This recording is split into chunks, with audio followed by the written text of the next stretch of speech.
No nakon ove pjesme Hipnotisana, Una je zaista postala hipnotisana i počela objavljivati objave koje navode na raskid. To su zaključili fanovi Ukiku i Sergeja koji ih prate u svakome stopu, a po čemu su oni to zaključili, upravo sada ću vam i objasniti. Naime, ako odete na Instagram profil Sergeja, tamo ćete vidjeti da zadnju sliku su Ukiku je objavio prije 3 tjedna. Ako odemo na njegov TikTok profil, vidjet ćemo da je tamo zadnji TikTok s Unom objavio 28.6. A nakon toga njihove zajedničke slike i zajednički TikTokovi više ne postoje. No ako odemo na Unine društvene mreže, tamo stvari postaju još više zamršenije. Na TikToku Une vidjet ćemo da je tamo posljednji TikTok sa Sergejom objavila 26.6. a nakon toga je izbacila solo TikTokove. U jednom TikToku se čak i poljubila s drugom curom, no ja vjerujem da je to bilo samo radi uloge u TikToku. No ako odemo na Instagram profil Une, tamo nas čekaju objave koje navode na to da je ljubav između Sergeja i Une pukla. Zadnju sliku sa Sergejom Una je objavila 26.6.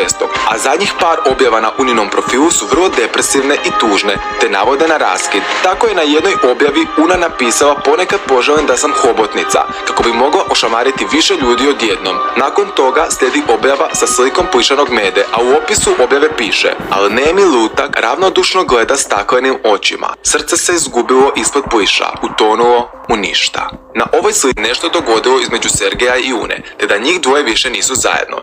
Tako je jedna pratiteljica komentirala: jer samo meni ovo ide na raskid, i na tome komentaru je skupila čak 129 lajkova. No Una je nastavila s objavama koje navode na raskid. Tako je na zadnjoj fotki koju je objavila na Instagramu napisala sljedeće: slušajte tišinu, ona govori istinu.